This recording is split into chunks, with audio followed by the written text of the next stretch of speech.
If you'd like to learn how to drive a manual in BeamNG.drive, then today we're going to learn how to shift manual car in BeamNG.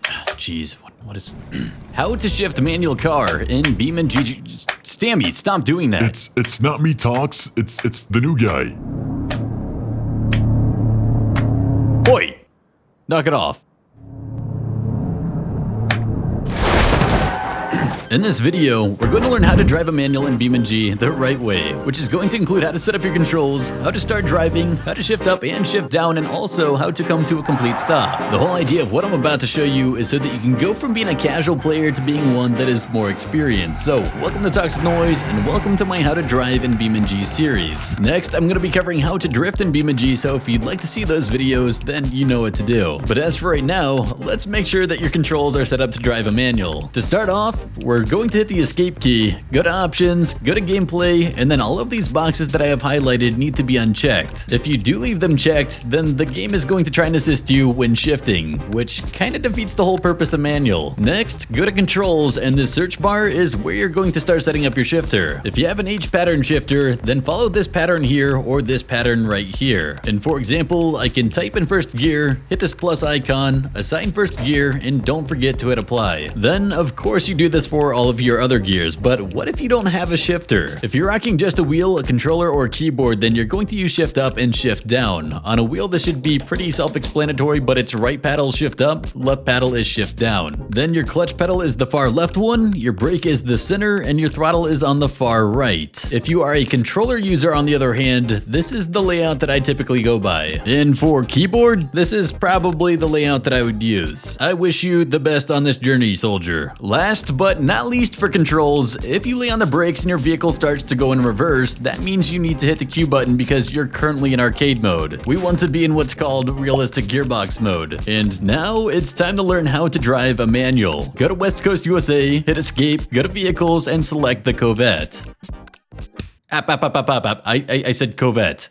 The reason why I recommend the Covette for learning manual is because it's front-wheel drive, low-powered, and this makes it very intuitive to drive, but it also lacks safety electronics such as traction control and an auto-lock braking system, so it still requires some skill. You can peel out the front tires or lock all of the wheels up if you drive the car too aggressively, and that makes the Covette a very good starting vehicle. So, now that we have our car chosen, let's get into driving a manual, and we want to start stationary because the hardest part is going to be taking off. If we take a look inside of the car, we can see that the parking brake is engaged, which is good, and we want to start off by applying pressure to our brake pedal to ensure that our car is not going to just roll off. Because next, we're going to disengage the parking brake to make this a little bit more realistic. You can do this by releasing your physical handbrake, or you can tap the throttle, which is automatically going to release the handbrake in game. And now, with the parking brake off, the only thing holding our vehicle in place is the brake pedal. But we don't want to let off the brake and just roll around. We want to go into first gear and drive, but you cannot shift a gear unless you press in the clutch. So in goes the clutch, and now we can go into first gear. But don't let off the clutch just yet, because this is the hardest part of driving a manual. Let off of the brake pedal and start adding a little bit of throttle, and at the same time, slowly start releasing from the clutch pedal.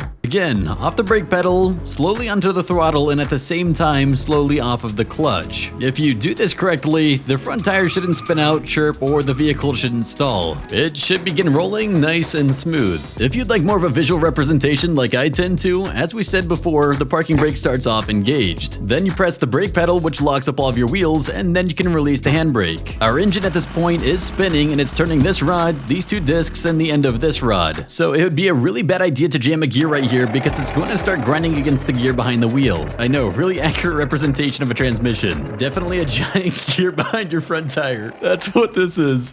But it'll get the point across. So you can press in your clutch pedal, and that's going to disconnect these two discs, allowing you to go into first gear because this rod is no longer going to be spinning with the engine. And for our final step, if the engine dips too far below idle, it's going to stall. So we need to give it some power or give it some throttle, and we need to slowly let off the clutch pedal. But don't release off your clutch pedal for too long because you don't want to roast out your clutch, but you don't want to release off of it so fast that you jar your engine or jar your wheels. There will be a balance, and ultimately this will take some practice. Now, if you want to make this more difficult, then try doing this while going up a hill. And in this instance, you probably want to leave your parking brake engaged until you get onto the throttle, or else some not so great things can happen.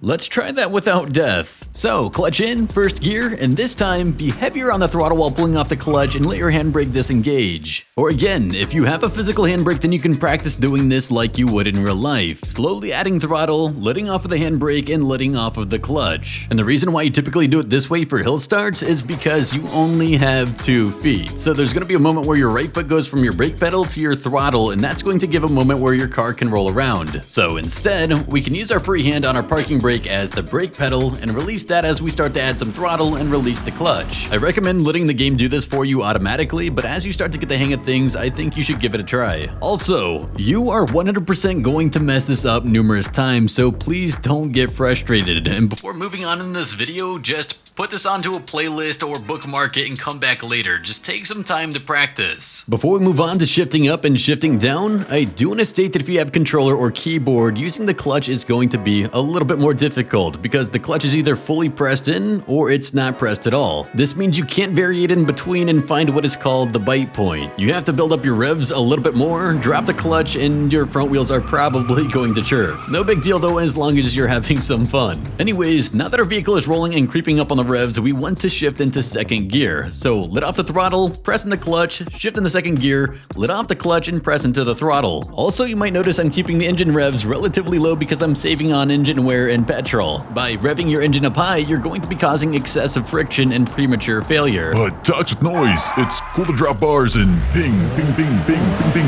Stammy, what are you doing right now? Ping, ping, ping, ping, ping. B-Tech, B-Tech, B-Tech. Oh.